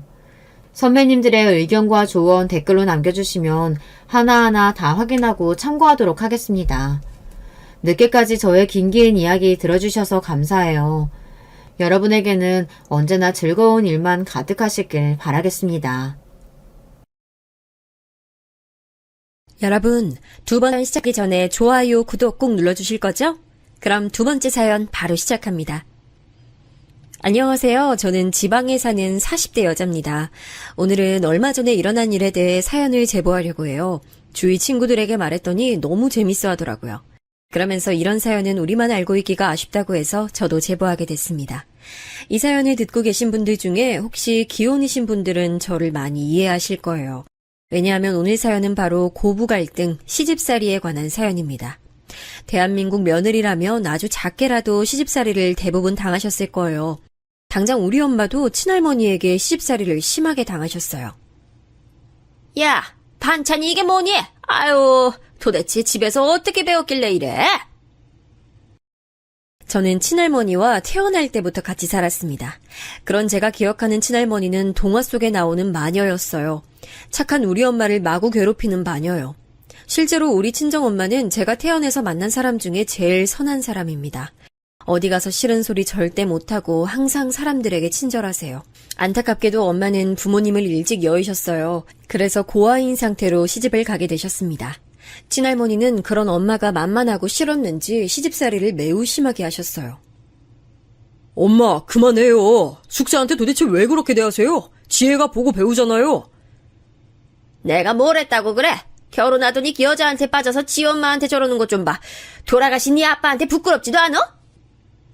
엄마는 아빠한테 안 부끄러우세요? 며느리한테 야라고 부르는 시어머니가 어디 있어요? 다행히 엄마에겐 아빠라는 든든한 지원군이 있었어요. 하지만 안타깝게도 아빠가 엄마를 감쌀 때마다 친할머니의 괴롭힘은 더 심해졌습니다. 어렸던 제가 볼 때도 심했어요. 더군다나 친할머니는 남아선호 사상이 아주 심한 분이셨어요. 근데 엄마는 자식이 저 하나였습니다. 그래서 대놓고 친할머니께 이렇게 말씀하시기도 하셨어요. 네가 이러니까 아들을 못 낳지. 마음을 곱게 먹어야 아들이라는 선물을 하늘이 주시는 거야.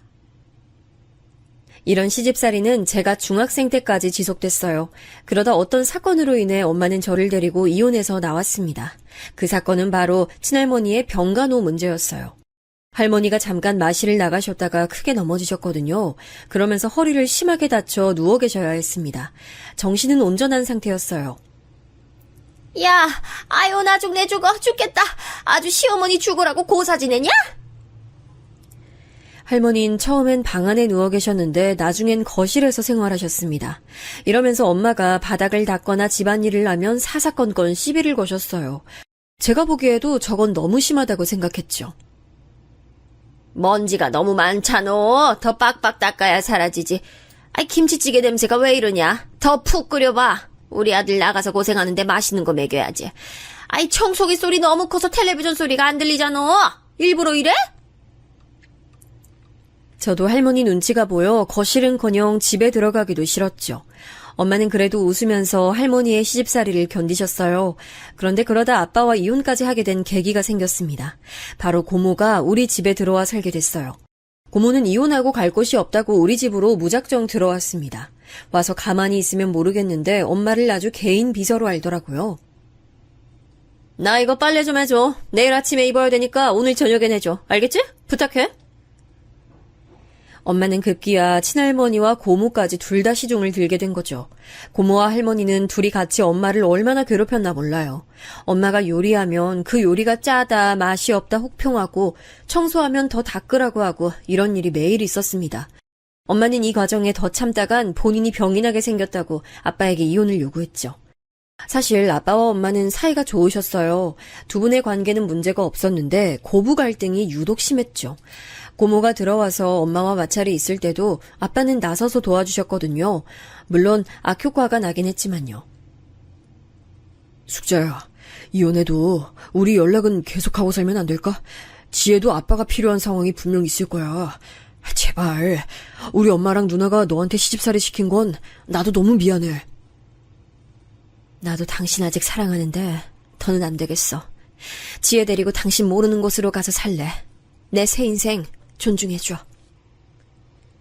그렇게 저는 엄마를 따라 낯선 지역으로 이동했습니다. 엄마는 친정이 없어서 아무 연고가 없는 지역에서 새로운 인생을 시작하셨어요. 너무 멀리 떨어지지 않는 바다가 보이는 지역으로 이동하게 됐습니다. 처음 엄마 손을 잡고 도착했을 땐 굉장히 기뻤어요. 친할머니와 고모를 더 보지 않아도 되니까요.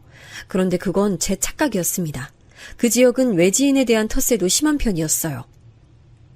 새로운 얼굴인데? 남편은 어디 가고 애랑 둘이 왔어? 무슨 사연이 있나? 엄마랑 시장에 가서 과일을 사려고 해도 저런 말을 들었어요. 하필이면 친정엄마가 좀 어린 나이에 저를 낳으셨거든요. 외모도 상당한 편이라 누가 보면 언니인 줄 알았을 정도였죠. 원래 바닷가가 텃세가 심하다고 하잖아요. 엄마는 거기서 정착하느라 고생을 꽤 하셨어요. 처음 도착했을 땐 형편이 좋지 않아 여관에서 지냈거든요. 그러다 엄마가 생선 다듬는 일을 하고 몇 달 후엔 어느 집에 반지하 셋방으로 들어가게 됐습니다. 예, 넌 뒷문으로 다니라고 했잖아. 여기 우리 주인 가족이 다니는 길이야. 아, 네, 죄송합니다. 형석이가 저한테 놀러 오라고 해서. 뭐? 너 내 아들하고 다니지 마. 어린애가 벌써부터 반란 까져서 남의 집 3대 독자를 꼬셔? 집주인 아주머니는 굉장히 깐깐하신 분이셨어요. 집주인 집에 저랑 동갑인 형석이라는 남자아이가 있었거든요. 저는 이사와서 학교에서 적응을 잘하고 있지 않았습니다. 그래서 그래도 안면을 튼 형석이와 가깝게 지냈어요. 제가 엄마 말고 유일하게 의지한 사람도 형석입니다. 근데 집주인 아주머니는 제가 형석이와 같이 다니는 걸 너무나 싫어하셨죠. 급기야 나중엔 우리 엄마한테도 말을 꺼내셨어요. 내가 사정이 딱해서 받아줬는데 그렇다고 딸이 우리 집 아들하고 친하게 지내라는 말은 아니었어요. 네? 알아들었죠? 아유, 네, 죄송합니다. 제가 지혜한테 말할게요. 저는 엄마가 저렇게 집주인 아주머니에게 죄송하다고 하는 상황이 너무 싫었어요. 그래서 그 뒤로 형석이가 말을 걸어도 모른 척했죠. 지혜야, 왜 자꾸 나 무시해? 우리 엄마 때문에 그런 거야? 형석아, 네가 그러면 나 불편해. 우리 엄마 몰래 놀면 되잖아. 나 피하지 마. 형석이는 제가 피할수록 제게 다가왔어요. 하지만 저는 제가 형석이와 가깝게 지내면 우리 엄마가 불편한 상황이 오니까 같이 얘기하기가 싫었습니다. 그렇게 학창시절 내내 형석이를 피했어요. 말을 걸려고 하면 아예 등을 돌리고 도망가곤 했죠. 아예 고등학교는 집하고 멀리 떨어진 여고로 진학하기까지 했어요. 다른 집으로 이사가고 싶어도 형석이네 집이 제일 월세가 저렴했어요. 돈이 없어서 다른 곳으로 갈 수도 없었죠. 그렇게 저는 성인이 됐는데 대학에 가진 않았습니다. 당장 돈이 없어서 공부는 꿈도 꾸지 못했고 공부도 못했어요. 가정 형편이 안 좋으니 사교육을 받을 수도 없었고 냉정하게 제가 공부에 재능이 있지도 않았습니다. 반면 형석이는 국립대학교에 전액 장학생으로 입학하게 됐어요. 우리 아들이 똑똑해서 전액 장학생으로 입학하잖아. 얜 어렸을 때부터 말썽도 안 피우고 얼마나 대견한지 몰라. 내가 만약 우리 아들 안 낳았으면 어쩔 뻔했어? 집주인 아주머니는 틈만 나면 지나가는 사람을 붙잡고 아들 자랑에 빠졌어요. 그렇게 형석이는 대학에 갔고 저는 동네 미용실에 취직하게 됐습니다. 고등학교 때 미용 기술을 배워서 금방 적응할 수 있었어요. 엄마는 시장에서 생선 다듬는 일을 계속하셨습니다. 엄마도 저도 돈을 버니까 이제는 남의 집 새빵살이가 아니고 우리 집을 구할 수 있었어요. 엄마, 드디어 우리도 우리 집이 생긴 거야? 나 너무 기뻐. 우리 지혜가 성인 되자마자 취직해서 그렇지. 이제 결혼만 하면 딱이다. 무슨 결혼이야. 나 엄마랑 평생 살 거야. 내가 엄마 끝까지 책임질 거야. 실제로 저는 결혼 생각은 전혀 없었어요. 엄마가 중학생이었던 저를 책임졌던 것처럼 저도 엄마를 끝까지 책임지려고 했죠. 성인이 되고 제 인생엔 조금씩 변화가 찾아왔습니다. 일단 제일 중요한 일부터 말씀드리면 아빠가 저를 찾아오셨어요. 어서 오세요. 아빠. 지혜야, 우리 지혜 맞구나. 내가 얼마나 찾았는지 몰라. 아빠는 제가 일하는 미용실에 찾아오셨습니다. 아빠 얘기를 들어보니 엄마를 괴롭혔던 할머니는 이미 돌아가셨더라고요. 아빠는 저와 엄마가 떠난 후 많이 힘들어하셨대요. 아빠, 여기 어떻게 알고 온 거야? 그럼 이제 엄마랑 다시 같이 살 거야? 몇 년을 찾았는지 몰라. 예전에 엄마가 바다가 보이는 곳에서 살고 싶다고 했었거든. 그래서 시간이 나면 이 지역을 계속 왔어. 그러다 묻꿈으로 여기까지 왔지. 그런데 지혜야, 아빠가 나중에 돈 많이 벌면 그때 엄마 앞에 나타나고 싶어. 그러니까 아빠 왔다는 사실 비밀로 해줘. 아빠는 엄마에게 모습을 드러내는 걸 꺼리셨어요. 엄마가 당신과 살 때 고생만 한 것 같다고 나중에 손에 많은 것을 들고 나타날 때까지 기다려달라고 하셨죠. 저는 할머니와 고모한테는 나쁜 기억만 있었는데 아빠는 좋은 기억만 있었거든요. 아빠는 우리 엄마와 저한테 최고의 남편이자 아빠였어요. 그래서 아빠의 의견을 존중해줬습니다. 그렇게 아빠는 제 얼굴만 보고 바로 다시 가셨고 종종 저를 보러 오셨습니다. 저도 끝까지 엄마한테 모른 척했죠. 그리고 저는 형석이와의 연애를 시작하게 됐습니다. 제가 형석이를 피해 다녔다고 했잖아요. 성인이 되고 형석이가 대학에 가며 저한테 적극적으로 들이대기 시작했어요. 미용실 앞까지 매일같이 찾아왔고 저를 집까지 데려다 줬습니다. 간식도 자주 사오고 남자임이 필요할 때도 자기 일처럼 도와줬어요. 그런 모습을 보고 저도 마음이 점차 열려 사귀게 됐죠. 그리고 우리가 자주 붙어 다니기 시작하자 집주인 아주머니는 미용실까지 찾아오셨어요. 어려울 때 도와줬더니 은혜를 이렇게 갚어? 어떻게 다른 사람도 아니고 네가 우리 아들을 꼬셔? 우리 아들은 똑똑한 집안 좋은 사람하고 결혼해야 돼. 자꾸 미용실에 찾아와서 저러니 원장님과 손님들 눈치가 보였습니다. 실제로 원장님은 제게 직접적으로 말씀하시기도 하셨어요. 지혜야, 손님들한테 말이 많이 나온다. 물론 형석이가 우리 가게 힘들 때 도와줬던 건 맞는데 내가 곤란하네. 네, 제가 더 찾아오지 말라고 할게요. 죄송해요. 집주인 아주머니는 이 좁은 동네에서 막강한 영향력을 가지고 있었어요. 워낙 집에 돈도 있었고 발이 넓었거든요. 모르는 사람이 없을 정도라 눈엣가시가 되면 얼마나 힘든지 저도 알고 있었습니다. 몰려다니는 아줌마 무리가 있었는데 입김이 장난 아니었거든요. 실제로 제가 학교 다닐 때도 학교에 얼마나 찾아왔던지 선생님들이 한두 번 곤란해하신 게 아니었죠. 여기서 계속 살 거면 제가 피하는 게 맞다 생각했어요. 그런데 원래 하지 말라면 더 하고 싶은 게 사람 심리잖아요. 형석이와 저는 집주인 아주머니를 포함해 동네 사람들 몰래 만나기 시작했습니다. 일부러 다른 동네에 가서 만나기도 하고 밤늦게 보기도 했죠. 그리고 그렇게 시간이 지나고 저는 인생에서 가장 큰 사건이 발생하게 됐어요. 네? 뭐라고요? 선생님 다시 봐주세요. 그럴 리가 없어요. 말도 안 돼. 다시 봐도 맞아요. 지금 임신 4개월이에요. 왜 지금까지 안 왔어요? 이 정도면 임신 증상 있었을 텐데. 아무튼 4개월 맞아요. 제가 원래 몸이 좋지 않아 생리를 건너뛰는 일이 많았거든요. 그리고 임신 초기 증상도 그냥 피곤해서 그런 줄 알았어요. 그때 당시 미용실도 바빠서 단순히 체력 문제인 줄 알았죠. 너무 놀란 마음에 엄마한테 말도 못하고 바로 형석이에게 말했습니다. 지혜야, 결혼하자. 난 우리 아기 절대 못 지워. 내가 책임질게. 마침 나도 이제 곧 졸업하니까 우리 같이 살자. 우리만 좋다고 될 게 아니잖아. 어른들 반대는 어떡해? 우리 엄마는 내가 설득한다고 해도 너네 엄마는 나 벌써 무서워. 그건 내가 알아서 할게. 우리 엄마 나한텐 꼼짝 못하는 거 알지? 내가 세게 나가면 될 거야. 너무 걱정하지 마. 형석이는 초조해하는 저를 달래줬어요. 초산이기도 했고 어렸던 저는 배가 그렇게 나오지 않았거든요. 말하면 지우라고 할까봐 저는 일부러 임신 막달에 어른들에게 알렸습니다. 형석이도 동의한 생각이었죠.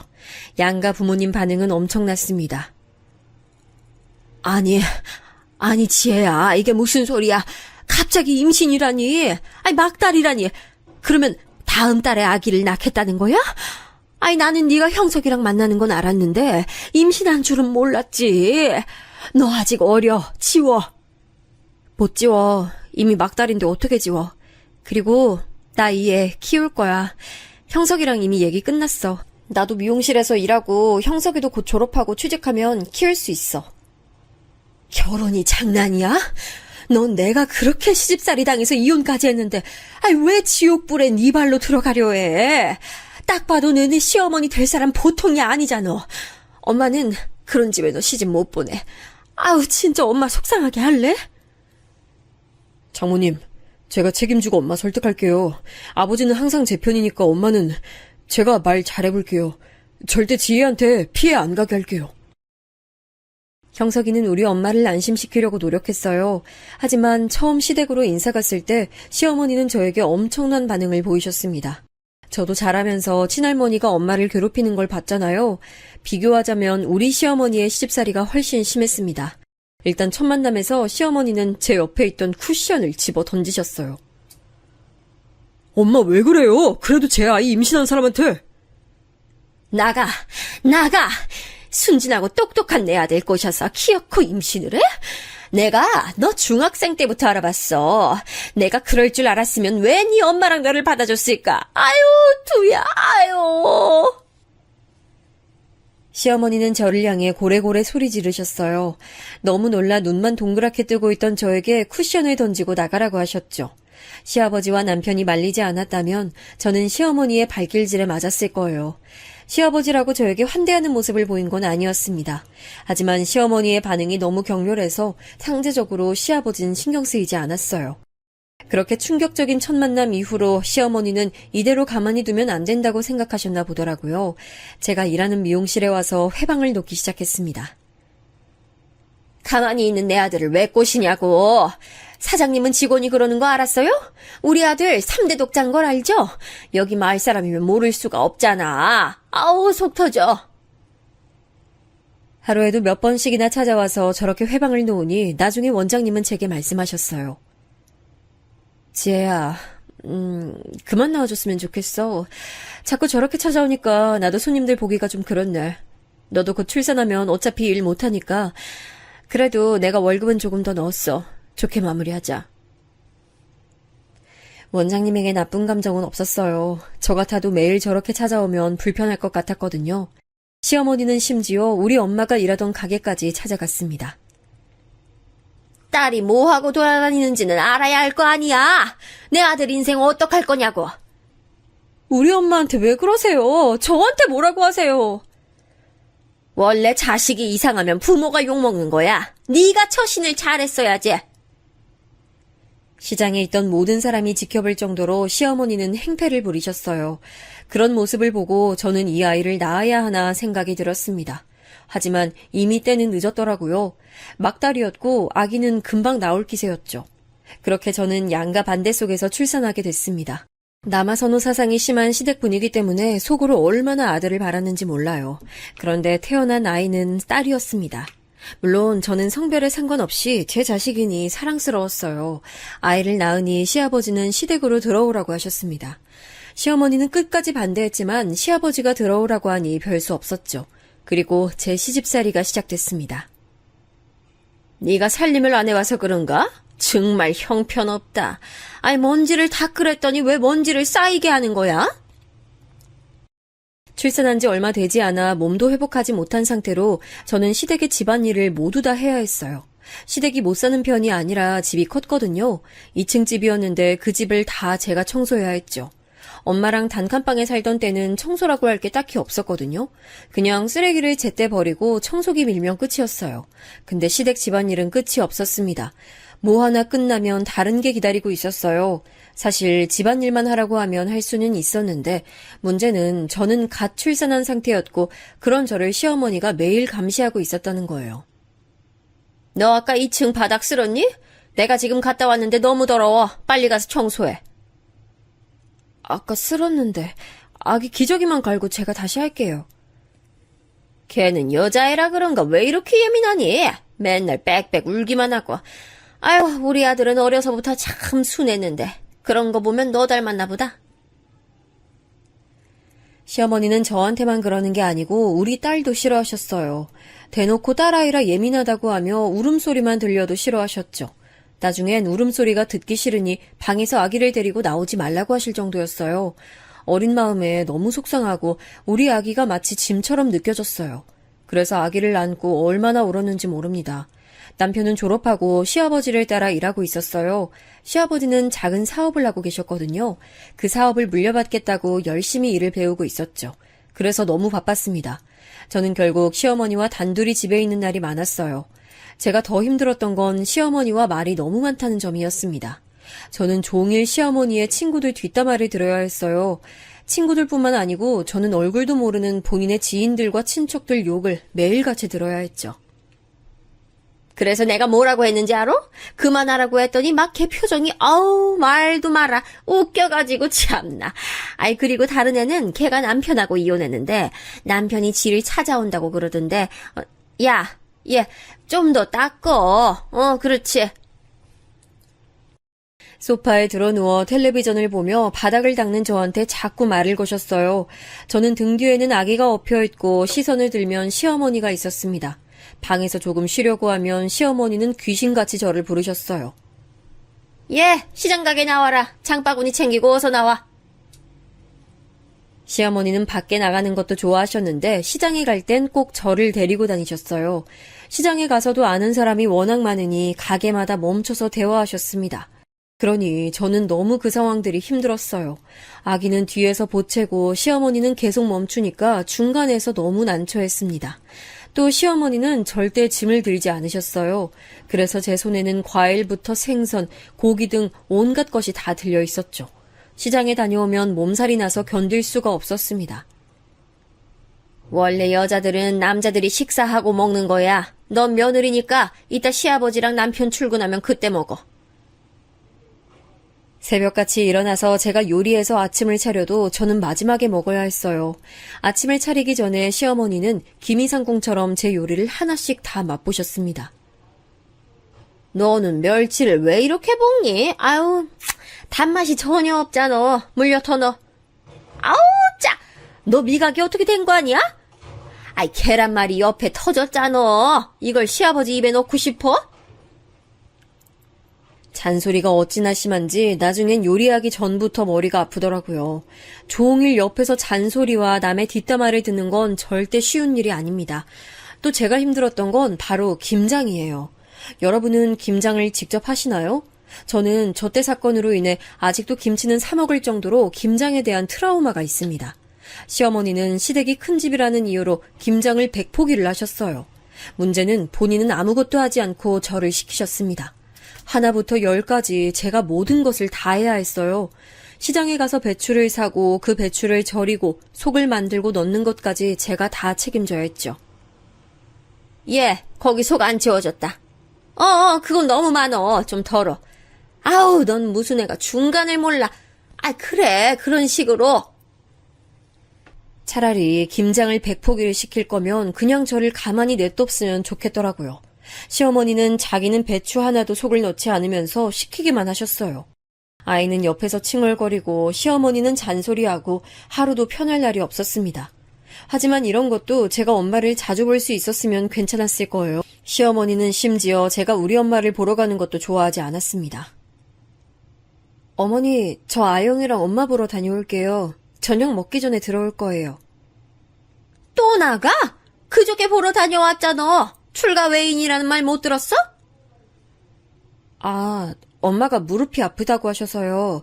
병원만 같이 갔다가 금방 올게요. 저번엔 어깨가 아프다더니 계속 아픈 곳이 생기네. 그거 돈 다 우리 아들이 버는 돈 아니야? 죄송해요. 진짜 금방 다녀와서 저녁 준비할게요. 제가 출산하고 시댁에서 살며 미용실 그만뒀잖아요. 그래서 실질적인 소득이 전혀 없었어요. 시어머니는 자기 심기를 거슬리게 하면 항상 경제적인 얘기를 하셨죠. 엄마가 실제로 저 때 몸이 안 좋으셨거든요. 계속 생선 다듬는 일을 하며 몸 쓰는 일을 하시니 몸이 버티질 못했어요. 결국 일하던 가게에서도 그만두게 됐습니다. 시어머니가 찾아가도 눈 하나 깜빡하지 않던 엄마는 몸이 따라주지 않자 그만두셨어요. 가게에서 계속 쭈그려 앉아있느라 많이 힘들어 하셨거든요. 병원에 갔더니 무릎도 발목도 어깨도 성한 곳이 없다고 하셨죠. 그래서 딸이고 제가 하나밖에 없는 자식이라 엄마를 많이 챙겼거든요. 그게 시어머니 눈에는 안 좋아 보였죠. 속상했지만 제가 할 수 있는 게 없어서 더 속상했습니다. 그렇게 시간이 지나고 저는 아이를 한 명도 낳게 됐어요. 이번엔 드디어 아들이 태어났습니다. 저에게 관심이 없던 시아버지도 아들을 낳자 눈에 띄게 좋아하셨어요. 아이고, 우리 예쁜 장손. 우리 손자 낳아줘서 고맙다. 수고했어. 문제는 시어머니였습니다. 시어머니도 남아선호 사상이 매우 심해서 우리 아들은 예뻐하셨어요. 문제는 차별이었죠. 저는 첫째한테 되게 미안한 마음을 가지고 있었거든요. 어린 나이에 낳아 뭣도 모르게 키우기도 했고 제가 시댁에 막 시집와서 해준 것도 전혀 없었거든요. 아이가 보채면 가끔은 저도 너무 힘들어서 달래주지도 못했죠. 그래서 첫째는 또래에 비해 많이 성숙한 편이었어요. 그리고 아이가 원래 더 잘 알잖아요. 할머니가 자기를 좋아하지 않는다는 건 딸은 이미 알고 있었어요. 그 상태에서 아들이 태어났고 시어머니의 차별이 눈에 대놓고 보이니 저는 딸이 눈에 계속 밟혔습니다. 진영아, 우리 손자 아유 예뻐라. 이리 와서 과자 먹어. 할미가 우리 진영이 먹으라고 특별히 주문해서 사왔어. 이거 미국에서 건너온 과자야. 진영아, 누나랑 같이 먹자. 아영아, 이리 와. 아니야, 과자 하나밖에 없으니까 진영이만 먹어야 돼. 너는 저리 가서 사과 먹어. 아까 냉장고 보니까 있던데. 애들이 둘인데 한 명만 챙겨주시면 어떡해요. 다른 것도 아니고 먹는 거잖아요. 이런 식으로 자꾸 먹는 걸로 차별하니 제가 너무 속상하더라고요. 같이 살지 않으면 제가 어떻게 중재라도 할 텐데 시부모님을 모시고 사니까 한계가 있었습니다. 딸에게 제가 아무리 몰래 잘해줘도 시어머니가 대놓고 저러니 딸은 날이 갈수록 속상해했죠. 우리 장손 생일에는 할머니가 한우 사줄게. 벌써 식당도 예약했어. 한우요?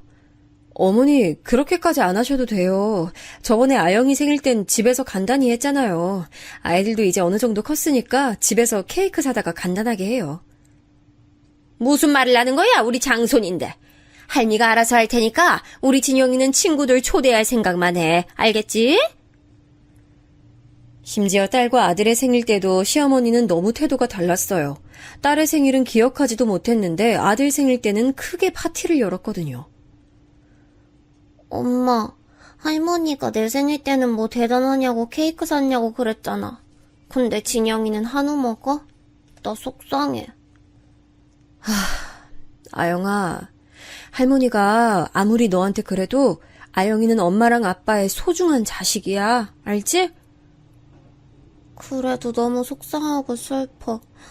나는 여자라고 할머니가 미워하는 거야? 옛날 뿐이라 아직... 우리 딸이 속상해하니까 엄마도 속상하다. 딸이 속상해하는 모습을 보니 저는 이제 더는 가만히 있지 못하겠더라고요. 저한테 시어머니가 시집살이 하는 건 사실 참을만 했습니다. 워낙 저도 엄마가 당하는 걸 봤으니까 내성이 있었죠. 그런데 딸한테까지 그러는 걸 보고 견딜 수가 없었어요. 분가하자고? 나도 분가하고 싶은 마음은 크지. 근데 내가 아버지 밑에서 일을 배우고 있으니까 현실적으로 말을 꺼내는 게 어렵네. 힘들어도 해야지. 아영이가 너무 속상해하잖아. 당신은 당신 딸이 저렇게 대놓고 차별받고 있는데 아무 생각이 없어? 아무 생각이 없다니 무슨 말을 그렇게 해. 나도 속상해. 속상한 거랑 현실적으로 가능한 거랑 다르니까 그렇지. 불가능한 것도 아니잖아. 하려면 충분히 할 수 있잖아. 아버지 밑에서 일하는데 그걸 입 밖으로 꺼내는 게 쉽지는 않아. 아니, 당신이야말로 내 생각은 안 해? 분가를 앞두고 남편하고 부부싸움하는 경우도 많아졌어요. 남편은 시아버지 눈치가 보인다고 난처함을 보였죠.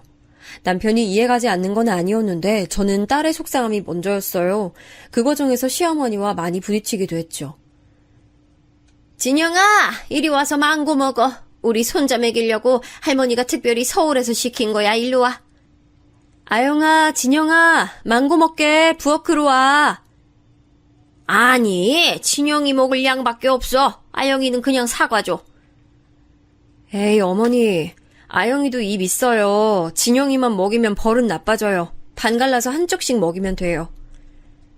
여자애들은 좀 못 먹고 자라도 돼. 이런 거 먹으면 살만 찌지. 살찌면 보기 안 좋아. 난 여자애들이 뚱뚱하면 보기가 그렇게 싫더라.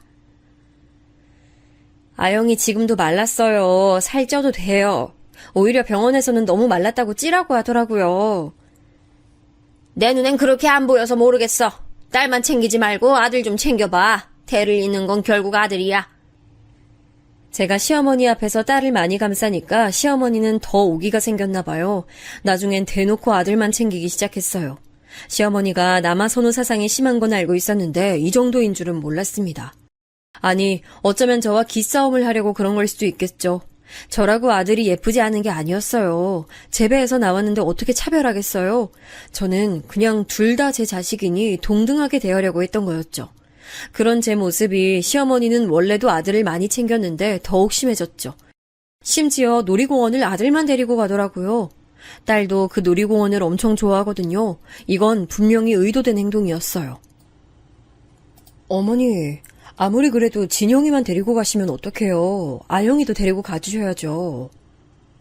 딸은 네가 나중에 데려가. 원래 아들은 바깥 세상 구경도 많이 해야 좋은 거야. 아영이 네가 집에서 살림이나 알려줘. 그래도 남매잖아요. 어머니가 이러시면 애들도 속상해해요. 그리고 무슨 살림이에요? 아영이 똑똑해서 성적도 상위권인데요? 그러면 뭐하냐? 그렇게 똑똑한 딸 네가 데리고 가라고. 난 우리 손자 데리고 갈 거니까.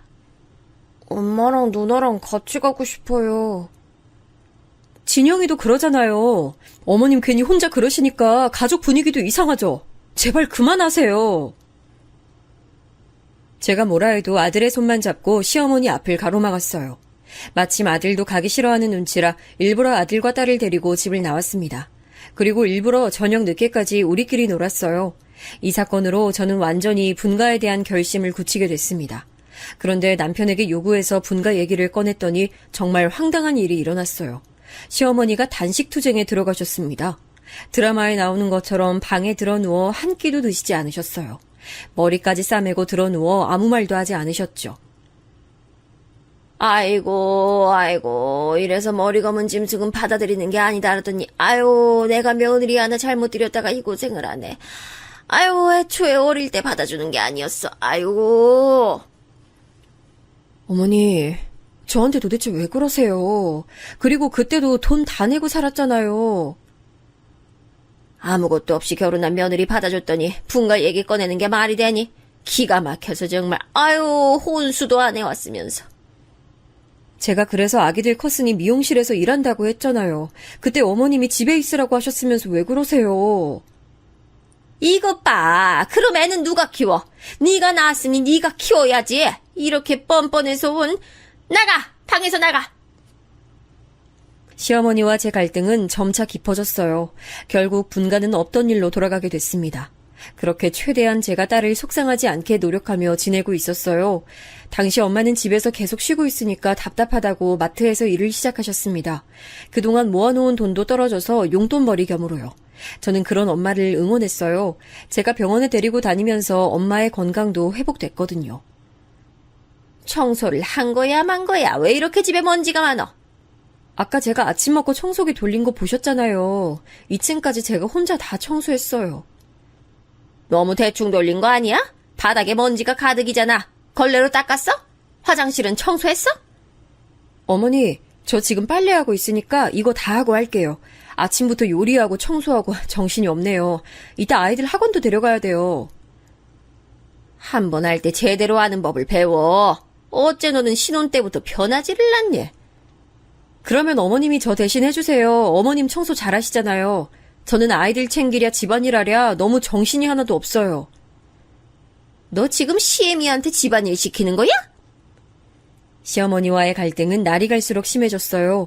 저도 시간이 지나며 신혼 때처럼 꾹꾹 참는 거에서 대꾸를 어느 정도 하니까 거기에 대해 시어머니도 불만이셨죠. 아들과 딸에 대한 차별도 심해져서 저는 진지하게 이혼까지 생각했습니다. 시어머니는 제가 참지 않자 심지어 우리 엄마를 찾아가기까지 했습니다. 사실 처음엔 저도 시어머니가 그러고 있는지 몰랐어요. 그런데 첫째 친구 엄마가 저에게 말해주더라고요. 아영이 엄마, 요즘 시어머니가 마트에 많이 보이더라. 원래 시장만 가던 양반이 무슨 일이래? 마트? 그게 무슨 말이에요? 우리 시어머니는 시장에 아는 분 많아서 주로 거기 가시는데? 왜? 자기 엄마 마트에서 일하시잖아. 두 분이 붙어있던데? 난 그래서 사돈 길이 친하나 했어. 저는 이 말을 듣고 도대체 무슨 말인가 싶었죠. 당장 엄마에게 전화를 걸어 확인해봤더니 기가 막히더라고요. 엄마, 무슨 말이야? 시어머니가 마트에 가? 그냥 오셔서 말 걸고 하셔. 그렇게 신경 안 쓰이니까 너무 걱정하지 마. 만약에 무슨 행패 부리거나 하면 당장 말해. 알겠지? 알겠어. 엄마 생각해줘서 진짜 고마워.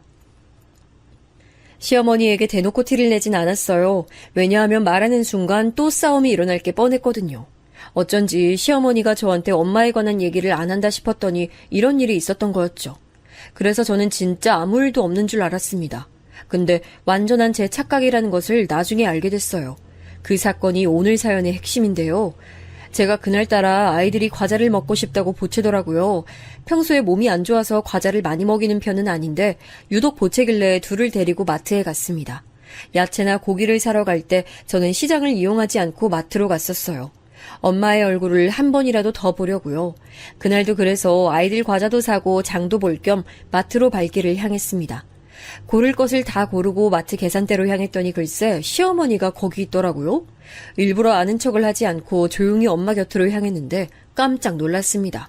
시어머니가 엄마한테 진상짓을 하고 있었어요. 사돈 할인 부탁해요. 나 많이 오는 거 알잖아. 아유, 제가 저번에 할인은 안 된다고 말씀드렸잖아요. 이러시면 제가 곤란해요. 에이, 조금만 할인해줘. 내가 며느리 얼마나 예뻐하는지 알면서 그래요? 그건 감사해요. 근데 제가 권한이 진짜 없어서 그래요. 해주고 싶어도 못 해드려요. 친정엄마가 너무 곤란해 보여서 순간 욱하는 심정이 됐습니다. 해도 너무한다는 생각도 들었죠. 화가 나서 그대로 남편에게 전화해서 마트로 오라고 했어요. 지금 당장 우리 엄마가 일하는 마트로 와. 네가 직접 와서 보고 결정해. 나는 이런 집구석에서 더는 못 살겠다.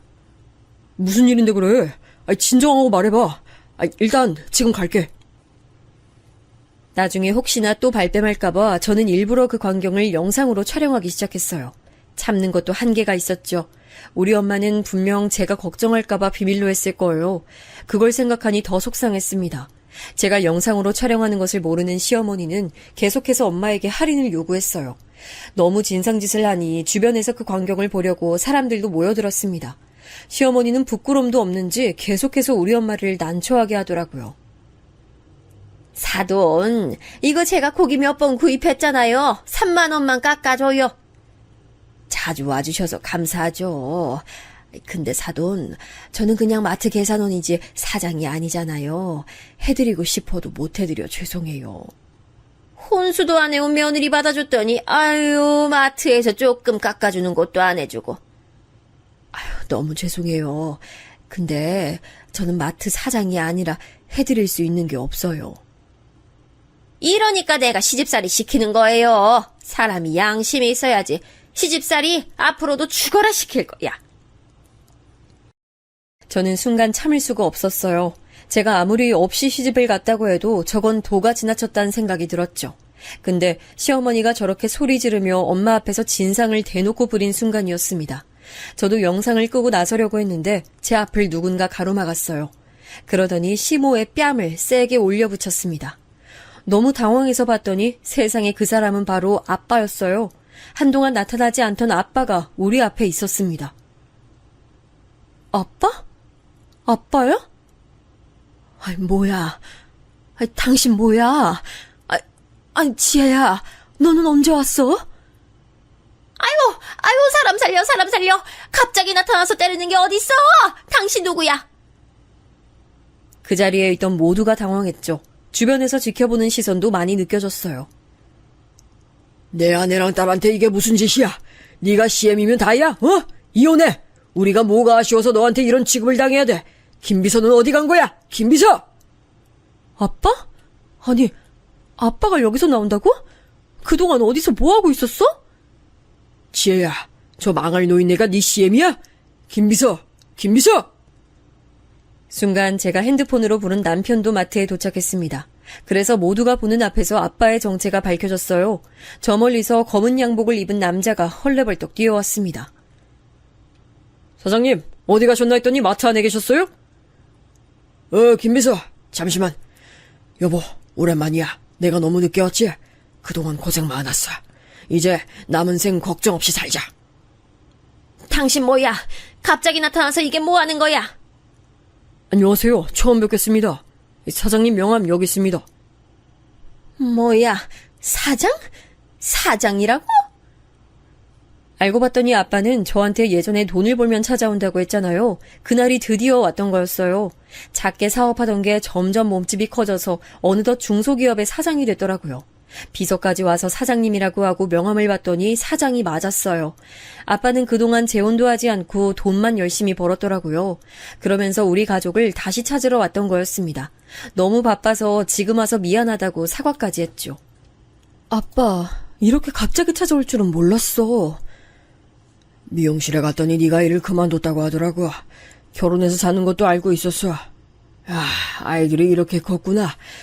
딸아, 이혼하고 싶으면 이혼해도 돼. 아빠 이제 돈 많이 벌어. 여보, 보고 싶었어.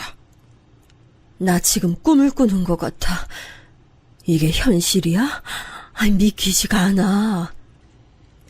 친정아빠의 정체가 밝혀지자 시어머니는 태도를 싹 바꿨습니다. 제가 남편에게 진지하게 이혼 요구를 하자 남편도 제게 빌기 시작했어요. 지혜야, 내가 진짜 잘할게. 한 번만 봐주면 안 될까? 우리 회사 요즘 사정 안 좋은 거 당신도 알잖아. 내가 앞으로 정말 진짜 최선을 다할게. 나는 이미 당신한테 많은 기회를 줬어. 근데 그 기회를 발로 찬 건 바로 당신이야. 아유, 내가 그동안 했던 거 너무 미안해. 너네 아버지가 그런 기업의 사장인 줄은 몰랐지. 앞으로 내가 뉘우치고 잘 살 테니까 우리 과거는 잊고 잘 살아보자. 저는요, 어머니, 많이 참았어요. 그리고 아빠가 나타나지 않았어도 이혼했을 거예요. 도저히 입 집구석에선 못 살아요. 제 말은 완전히 진심이었어요. 그동안 참을 만큼 참았다고 생각했죠. 그리고 저는 정말로 남편과 이혼하고 두 아이를 데리고 그 지역을 떠났습니다. 난 절대 이혼 못해. 이혼이 무슨 말이야. 한 번만 다시 생각해, 지혜야. 내가 잘할게. 남편은 제가 그렇게 중간에서 곤란해할 때 도와주지 않았거든요. 근데 친정아빠가 나타나고 제가 여유가 생기니 완전 태도가 바뀌었어요. 심지어 합의 이혼을 해주지 않겠다고 완강하게 나오기 시작했죠. 그래서 저는 마침 영상을 찍은 것도 있고 이런저런 증거가 워낙 많았거든요. 법정에 가서 이혼했습니다. 아이들은 할머니가 싫어서 저와 같이 가고 싶어 했어요. 가정에 대한 기여도도 제가 커서 양육권을 제가 가져왔습니다.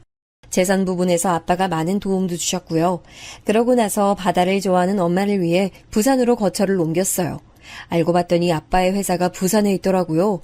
지금은 아무 걱정 없이 두 아이를 제가 혼자 키우고 있습니다. 아이들에게 아빠의 부재가 혹시라도 상처일까 두려웠는데 다행히 지금 좋은 분을 만나서 재혼 얘기도 나오고 있어요. 부산으로 와서 만나게 된 분인데 전 남편과 성향 자체가 달라요. 다정하고 세심하고 저를 많이 챙겨주는 성격이에요. 엄마, 나는 새로운 아빠가 훨씬 좋아. 너랑 잘 놀아주고 예전 할머니처럼 나 미워하지도 않아. 엄마가 새로운 아빠랑 살았으면 좋겠어. 특히 재혼하는 분의 가족들이 저를 아주 예뻐하세요. 무엇보다 우리 딸이 더 상처받지 않고 살아서 그것만으로도 만족입니다. 여기까지가 제 사연인데요. 예전 남편과 시댁은 이제 시간이 어느 정도 지나서 기억에서 잊혀졌어요. 예전엔 생각하면 그 시절이 고통스러워 힘들었거든요. 근데 이렇게 속 시원하게 뵙고 나면 마음이 아주 편해져서 좋습니다. 제 사연 들어주셔서 정말 감사합니다.